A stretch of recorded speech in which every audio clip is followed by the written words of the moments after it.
Begin transmission. Hello, everybody. It is Chris, aka Starrapter, here for a solo podcast for Outer Rim Transmission 159. Milton and Ben couldn't make it because I'm recording and streaming on a night that we normally don't do it. I am going to be away this weekend, so I wanted to make sure I was able to get on the podcast and give you my guys' thoughts on Acolyte Episode 5. I absolutely love this episode, a big milestone moment for Star Wars under Disney Lucasfilm. So can't wait to talk about that with you guys tonight. As always, we usually go live once a week, usually on Sundays at 7 p.m. Eastern. So if you're looking to check us out live, get involved with the live chat that we have here in this positive Star Wars community, I highly encourage you to check us out live on the show, and we'll answer your comments and questions, just maybe.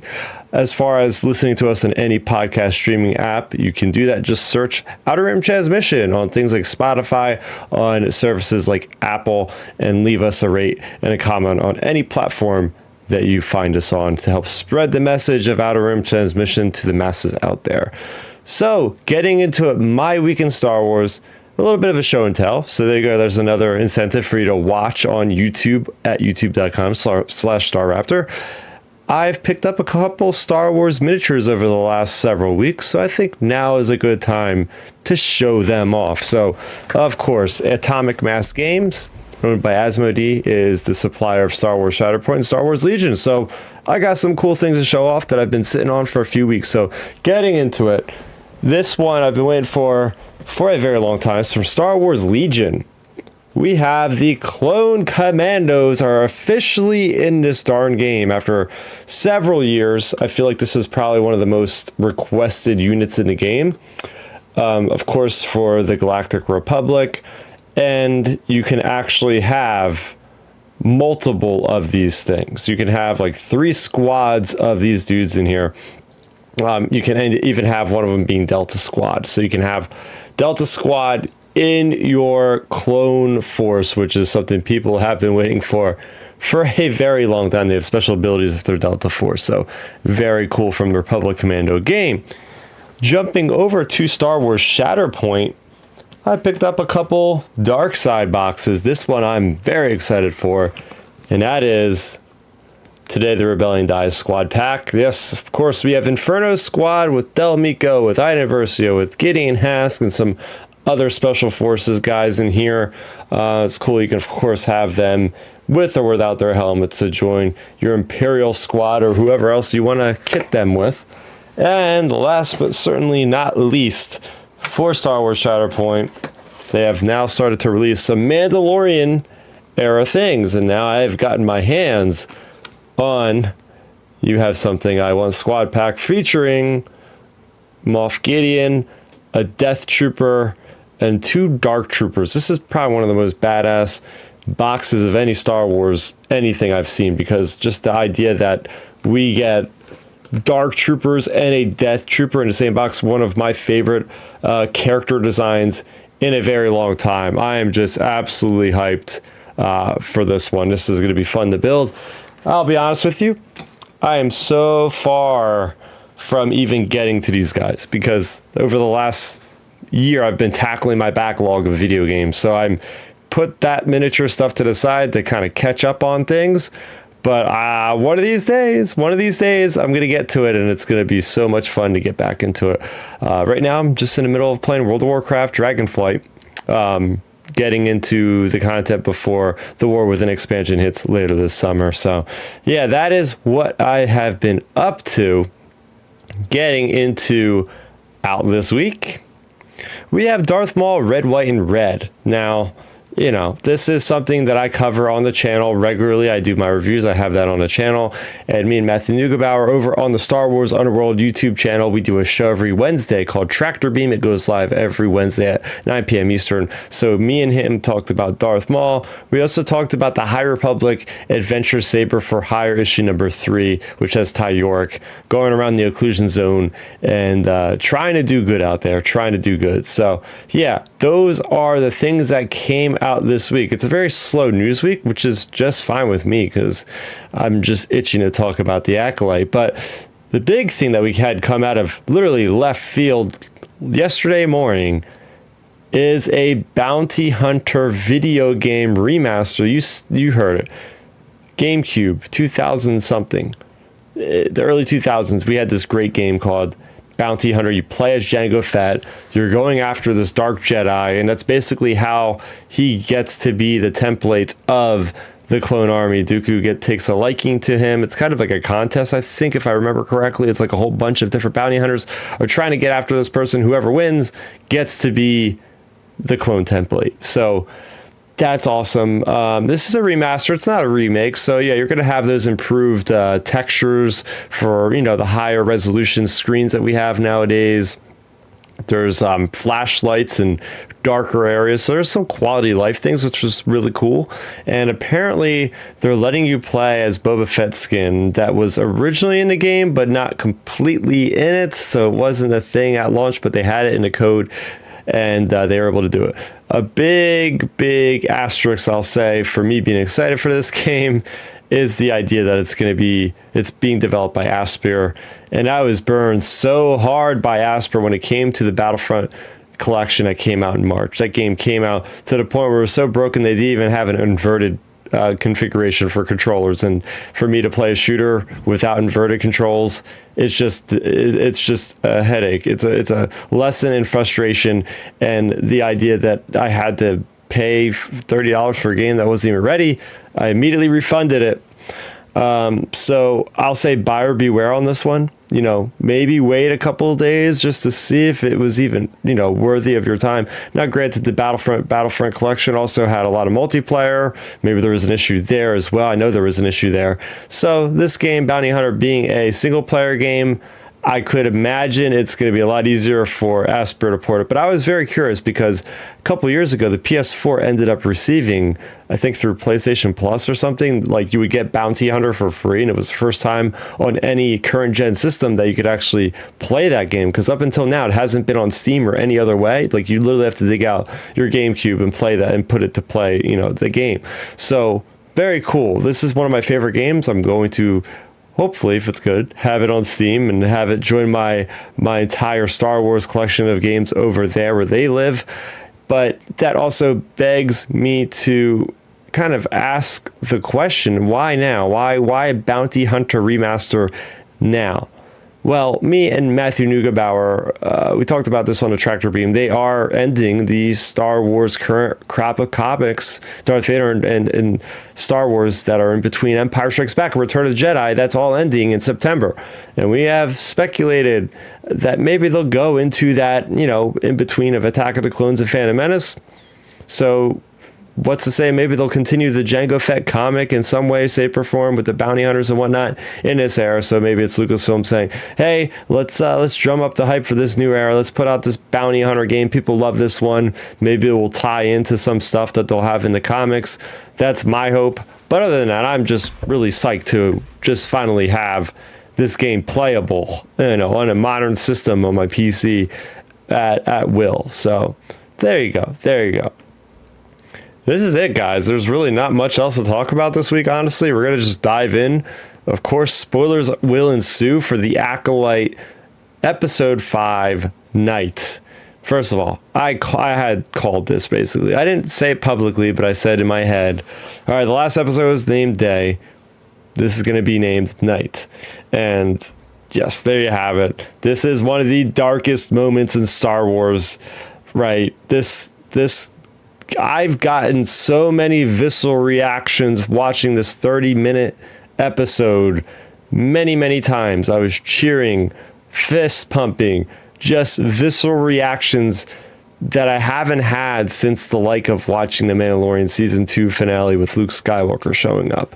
And it might sound bad to say that I was cheering every time a Jedi got struck down. Not because I'm, somebody evil and crazy like that.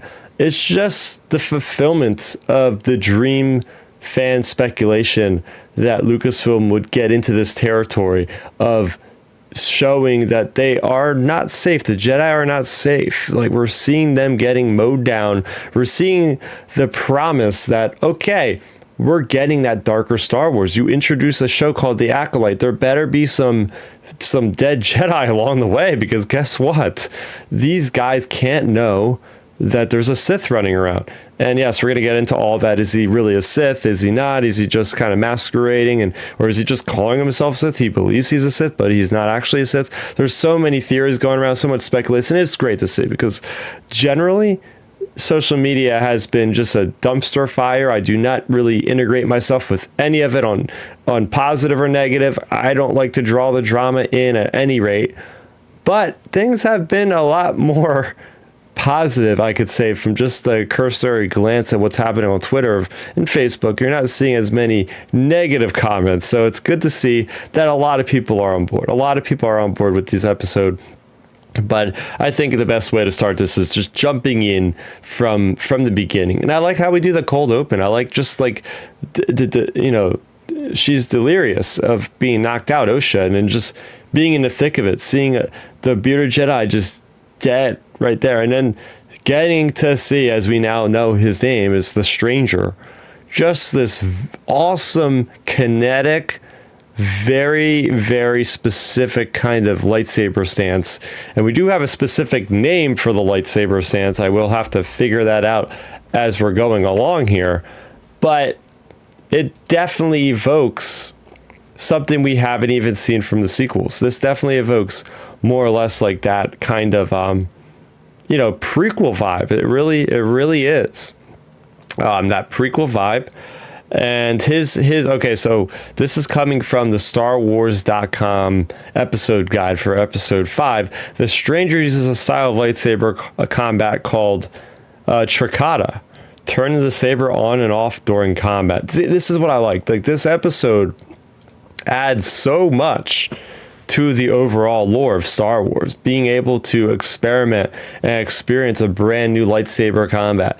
We're seeing this guy doing some amazing skills, fighting one Sith fighting against 5 or 6 Jedi Knights, one of them being a master, all at the same time, and just handling himself so well. It's the way he moves, the way his stance is. It is so unique. I was getting hyped out of my mind, especially with the gruesome, grisly deaths that Lucasfilm allowed Leslie Headland and team to get away with, like skewering 2 Jedi on a single lightsaber, and then, it looked like he basically was behind a tree, but it looked like he definitely decapitated them both with one fell swoop. And it just that, and then snapping Yord's neck, and then poking, Jackie, who is a Padawan, mind you. Yes, we've seen Padawans die. Look back at Order 66 with the one kid at the Jedi Temple there, or the Senate, whatever that building was. He dies, and he's pretty young, but still, it's the fact that, this Disney canon, it doesn't back away because it's Disney. We're actually seeing a little bit more than I expected to, which is just really, really cool. The big thing for me, guys, and I made an entire video, you can check it out, where I do a little bit of a deep dive. And at the time, it wasn't even confirmed, but I had an idea that it was going to be the Cortosis. We're bringing in Cortosis from Legends, and that to me is awesome. I couldn't quite understand what it was at first. I've watched the episode all the way through 2 times, but I've watched the lightsaber duel, which is most of the episode, several times over. And the idea that he's using his helmet, like headbutting the helmet, basically short-circuiting the lightsabers for a few moments, and then he even uses his arm. Now, it says in this article on StarWars.com that he has a gauntlet. Looking closely, it doesn't really look like a gauntlet. It's just his hand. At the time, I thought it was, maybe he has a coating of, forever like grafted to his skin, which would be badass. Like forever grafting this to his skin to be this kind of forever entity thing on his body. I also thought maybe, he has cortosis in his veins. I think that would be pretty badass. Whatever it is, this guy is so metal. Like, I could easily just play some kind of like heavy metal song in the background and just seeing him wipe the floor with these Jedi. It's so awesome because it's something we've never seen before. The Cortosis was the first time I seen Cortosis was in Star Wars Jedi Knight 2 Jedi Outcast. I believe it was the Dark Troopers that were having a layer of this put on them, and it was just so hard to kill them with this stuff. But to see the effects of actually turning off the lightsaber, turning it on, it was just a really cool thing. Really, really cool thing. But overall, like, when I look at the character of Qimir, when I look at the character of the Stranger, it really does, for me, evoke more of a Ren vibe, especially the way his clothing is. If you Google and look up the image of Ren from the comic books, from the Rise of Kylo Ren, from the Crimson Reign comic book series, he's also sleeveless.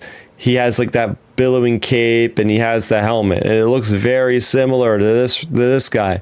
I wouldn't be surprised. This title's called Knight with an Night, but I think it also can be also like a Knight of Ren. Like that's also what it's a double meaning for the title. I would not be surprised. I want to be surprised. I should say. I would love to see by the end of this, we get to see this guy. Not exactly a Sith, because the way he worded it, he didn't just straight up say, I'm a Sith. He's like, some of you might call me a Sith. Yeah, he's a dark side user. But as we've seen in the sequels and all, just because you're a dark side user does not mean you have to be a Sith. But I would like to see that connection. I would like to see, okay, the lineage of the Knights of Ren originate with this guy who might have been, he's powerful. So I'm not saying he's not a Sith, but he's maybe a splinter faction of the Sith that becomes the Knights of Ren. Because I don't know, like being able to force push like 6 or 7 Jedi like that at once and then just go through them all like butter. The Knights of Ren we've seen in The Rise of Skywalker have fallen from grace, if that's the point, because those guys got handled very easily. They look cool, they look menacing, but when it comes to Ben Solo, they didn't stand much of a chance. So I like the idea of like, okay, maybe this guy is like the pinnacle of the Knights of Ren. He started it. And then over the years, you get these people that are force sensitive that just want to join his cause, and their power just kind of diminishes over the next, I guess it would be 130, 150-ish years at this point that we might see them again. But I'm going down a long, long rabbit hole. And that's just speculation. Talking more about the episode, talking more about the Stranger, the reveal. The reveal was just, I kind of seen it coming. I kind of had a feeling, like a lot of us did, that this guy, they're setting him up. They're really telegraphing it a lot. That Qimir could be the other person, could be the master himself, right? I like the idea that he is this bumbling fool. Like in the last episode 4, he was tripping over stuff. He was just acting a fool. He was sleeping. He was drinking. When we first see him, May first finds him. We see him. It's just like that whole thing with Yoda in Empire Strikes Back. And the idea that he was that bumbling, curious little creature that Luke just had enough with. And then he gets super serious all of a sudden. And we get to see this. So Leslie Headland, good job with the reveal. I like how she is hearkening back to, classic Star Wars in that degree.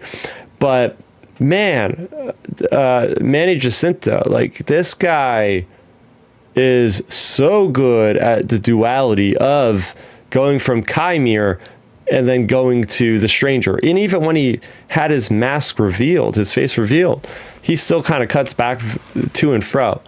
And I like the playfulness that he has, but also like the grim seriousness. Like, are you kidding me? Like, you're trying to get me in my back. Like, he's very arrogant, very confident, very powerful. Like, he throws his cape on Saul at one point, and he's got the saber hilt up to Jeki's head. Like, he was just so threatening. Like, you could sense the power level of this guy was just unmatched, and it really felt like something special. This is the first Sith we've seen since like in over 20 years, 2002, when we seen Dooku. It was like, oh, that's a new Sith, So there's a lot going in with this, like being a big reveal, not just for the show, but for Star Wars to actually go all in if it is a Sith character. Other things I really enjoyed about this episode, there's a lot. I like the bugs being relevant. I'll start there. Like those insects that we see in episode 4, it's like Osa just says, "Oh, I feel them," and Soul just takes out his lightsaber and kills one. It's like, what was the point of this? It almost felt like it was a useless scene just to fill in time. But calling those bugs back, having her sacrifice her little buddy, Pip, by being the light on his back to get the distraction was a great turn. Was a great turn of events. And it's nice to see that was a payoff. What I will say is, in general, this episode felt like a really good payoff episode. I mean, I'll be honest, I started to lose a little bit of hope. You know, I was talking to Ben, my co-host, I was talking to Milton saying, there's a lot riding on episode 5. This has to be an 8 or a 10 out of 10, like an 8 out of 10 episode. And spoiler alert, I'm going to give my score. This was like a 10 out of 10 episode for me. And this series really needed it, because these first episodes were really plot heavy. Yeah, we get some story going, you know, the twins and where they're coming from, and the whole idea of this flashback and whose reality is it, what really happened. There's a lot of good stuff going on, but it just seemed like the pacing for this series so far at that midway point, which is a good point to judge something. We're halfway through out of the 8 episodes, was, where are we going with this? Ultimately, what is the thesis of this episode? Of this series? What is happening? By the end of this episode, we know the identity of the stranger. We see what is happening with the twins. We get to see more of what's happening with Soul. There's another Jedi dead. You know, like there's stuff that just keeps on building and building. And this felt like the crescendo and the climax, and now we're getting into phase 2 or arc number 2, whatever you want to call it. There's a lot going on in this episode, but it really felt, most importantly for me, like, okay, I understand now. I get this. I get what Leslie and her team is doing. We just got like the kind of comparison that my buddy Dominic Jones on a Star Wars Underworld made. This, you know, House of Dragons, those first couple episodes were just like a gigantic flashback and a lot of setup to where things explode at the end of the season and then into season 2. And that, I feel like, is happening here with the Acolyte. We got a lot of that stuff out of the way in those first 4 episodes. And guess what, guys? Now we got a red lightsaber in action. We got somebody switching places to potentially infiltrate the Jedi Order unbeknownst to them, right? We always talk about Palpatine and how he was able to be under the nose of the Jedi through the aura of the Sith, confusing them. The same thing is happening here, guys. The same thing is happening here. We're seeing all the same kind of things happening. The Sith being powerful. And I love the idea of the twins being switched. I think that's a brilliant plan. This was seeded all the way in episode, I think, 1, where Soul comments on Osha's tattoo, and we see her getting, you know, knocked out. Then we see May cutting her hair with the saber, which was a pretty badass move. Yeah, was it necessary? No, but it sure looked cool. And a lot of Star Wars is that. It's like, it's not necessary, but it looks darn cool. Let's put it in. So that was a nice switch. Like, okay, now I see where we're going. Osha's going to be dealing with this psycho, this stranger. And I don't know. Will May and will Soul make it back to Coruscant? Will May sabotage the ship? Does she even want to go back to the Jedi Council? Is she going to kill Soul on her own? Because that's the one thing that also is a negative for me this episode. No, I have a negative for a perfect 10 out of 10 episode. It's probably not the most accurate scale, I guess you could say, but what the heck, I'm going with it. Is May was so against the Jedi in episode 2 and episode 1.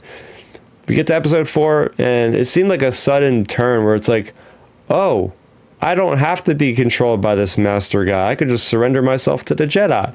And when Jecki goes in and tries to take her out, it's like, wait a minute, why isn't she just, you know, surrendering? Why is she fighting?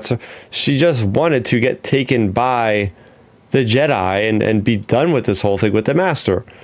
Maybe it is the idea that the master is now there, so there's no way for her to get out of there safely. Maybe something like that, where it's just yeah, I don't know if now is a good time to do this, and she just leaves. I mean, that's the thing. It's just a little bit confusing. That is my one big mark against the episode for the most part is all of that there. Another thing I really enjoyed about this episode was the music. The music was great. Just getting to hear the Insidious kind of tracks, and just felt very eerie, very just, this is the dark side playing with us. I also love the idea that the Jedi were getting affected by the stranger in combat through their minds, through the Force. I thought that was a nice detail, being able to, the Jedi fighting, but also feeling like corruption in her head, so they're not as focused because they're maybe leaving their guard down, and that's how the stranger was able to mow through them so much. Like, we even see that one scene where I think it's Jackie or Osha's running from the stranger, and you see these like close-ups on his mask, as if he's like popping into their brain, like invading their brain or something as he's chasing her. So that was really neat. I like the idea of this isn't just a physical fight. There is a sense of dread and a sense of terror that is just completely overtaking the characters around the stranger. When it comes to the episode itself, it was one of those episodes that was very well orchestrated from a pacing perspective, because it was so high octane that every time like we cut to a different scene, I wasn't looking at the duration of the episode, but I just kept saying, oh, I don't want it to end. I do not want it to end. I do not want it. So that's a sign of a great episode to me. If you're at that point where you're on the edge of your seat and they just keep doing another scene, another scene, another scene, it's just, that is what I've been waiting for from a Star Wars series with the Acolyte. I haven't gotten to that point until now, that we got into that point. But also I love the conversation between Soul and the stranger as far as like the Jedi and the Sith. That was so fascinating. Again, this could have been just a lightsaber duel for the sake of a lightsaber duel, but we're getting down to the actual fundamentals of what drives a Sith versus what drives a Jedi. And the idea that Qimir is delivering his dialogue so beautifully. Like this actor, Manny Jacinto's, love him as this character. He's so great. But getting into the mindset of, okay, a Sith, they don't want to be ruled around and take these orders all the time. They want to be their own thing. And the idea now that the Jedi are more entwined with the Republic than ever, and it feels like it's just this whole system that is just constantly playing the Jedi. He doesn't want to be part of it. He wants to do his own thing, So I like the explanation of the juxtaposition of a Jedi and their principles versus a Sith and their principles. So that to me was really, really good stuff right there. But yeah, I mean, this episode, again, this is one of the better things that Star Wars has done in the last 20 years. I know I'm saying 20 years. I'm looping in. Yes, I'm looping in like the Revenge of the Sith, right? Like we're going back since then. This is since then. This is the best lightsaber combat we have seen in any Star Wars. The choreography. There's been a couple background behind the scenes videos that were put out there by whatever actors, and it looks insane. Like Manny Jacinto's killing it. Then you have Daphne Keane, who plays Jackie Lam. She's absolutely killing it with her lightsaber abilities. I mean, just seeing her with the two sabers going at it, and just like that little like head tilt, and then you see Darth Smiley the stranger also like tilting his head. It was a very Star Wars kind of moment. But again, I keep going back to my MVP of the episode was the stranger. This guy means business. He's force pushing. I didn't even tell you guys about how awesome that lightsaber throw was, going through like 3 different trees, coming back to him. He's got like a secret saber, like I forget what they called, like the Japanese short sword, like stashed in the bottom of his hilt. He pokes, like he is a Sith because Sith are so good at deceiving people. So seeing his ability to just like go through and undermine the Jedi and be a step ahead. He was constantly a step ahead every time. I do believe that he spared Soul's life specifically so May could do her switcheroo tactic and then go with him back to the Jedi Council. Again, this guy has the mindset like Palpatine. He's thinking like 3 steps ahead, I do believe. And I know there's a lot of people out there telling me, or saying this rather, like, oh, he's not the real Sith. I bet you Plagueis or Tenebris at the end is going to come out and squash them like a bug and then say they're the real Sith. And that could very well be the thing. And I'm not going to get my hopes up too much because we know what happens when we speculate irresponsibly. We just get let down. But, I mean, as far as the episode itself, as I said, for me, if I was looking at like initial reaction, this is a 10 out of 10 for me. Simply because, and you guys know I don't give out 10 of 10s very, very often at all. But the idea that it is now Friday, and besides the fact that I'm doing a podcast about it, I've thought about this episode a lot every single day. It felt grand. It felt big as far as like ideas. Yeah, this show in general is not feeling grand on the scale of, oh, there's all these people running around. It's still small scale. It's got to still stay that kind of size because you can't have everybody and their mother knowing about a Sith running around, or at least a dark side user, whatever this guy, stranger thinks he is, right? But it's the pushing of the characters. The idea that this is now like Game of Thrones, we're losing characters. They lost like half the cast now in the show. It's like crazy. It's a huge body count. Lucasfilm is letting, or Disney's letting Lucasfilm get away with this, just going above and beyond. There's just great music. Overall picture, this was a masterpiece of an episode for Star Wars. I really, really, really did enjoy this one. But yeah, I think that is where I'm going to call it for this week. I want to show you guys, I want to invite you guys to give me your scores for the episode, right? What did you guys think of the episode? Even after the fact of this, if you're watching this after the fact, send in a comment. What was your score out of 10 for episode 5 of The Acolyte, titled Night? We'll be back, and keyword will be back. I'll be back with the guys at our normal time next Sunday, which is July 7th.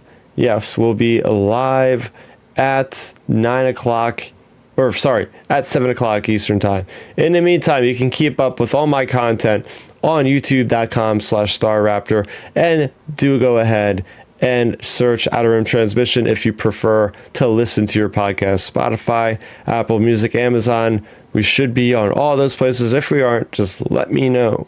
You can also send us an email at outerrimtransmission@gmail.com with any questions pertaining to Star Wars. Maybe one day we'll have a Q&A kind of video going over that. So yeah, please start sending your questions in.